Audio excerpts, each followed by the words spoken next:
এত বিরল সম্মানের বেগম খালেদা জিয়া প্রধানমন্ত্রী ছিলেন না, যখন তিনি মৃত্যুবরণ করলেন তখন তিনি প্রধানমন্ত্রী ছিলেন, অর্থাৎ সরকার প্রধান ছিলেন না, তিনি সাবেক প্রধানমন্ত্রী ছিলেন। আপনি দেখেন তার মৃত্যুতে আমাদের সকল প্রতিবেশী দেশগুলো আমরা কেঁদেছি, এবং আমাদের প্রতিবেশী দেশের মানুষগুলো আমাদের দুঃখে শোকে তারা সহমর্মিতা প্রকাশ করেছেন।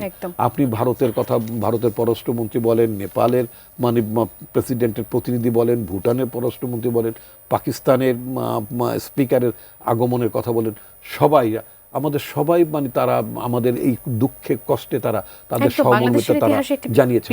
এবং শুধু তাই না, সামরিক শকটে করে রাষ্ট্রীয় মর্যাদায় তাকে সমাহিত করা হলো। এই যে বিরল সম্মান, এই যে বিরল মর্যাদা, তো এই যে সেই কবির মুখে শুনেছিলাম, এমন জীবন হইবে করিতে গঠন, মরিয়াও হাসিবে তুমি কাঁদিবে ভুবন, এটা কি বেগম খালেদা জিয়ার জন্য হয়নি? তা একেবারে প্রমাণ করে আল্লাহ দিয়েছেন। রাব্বুল আলামিন তাকে জান্নাত নসিব করুন।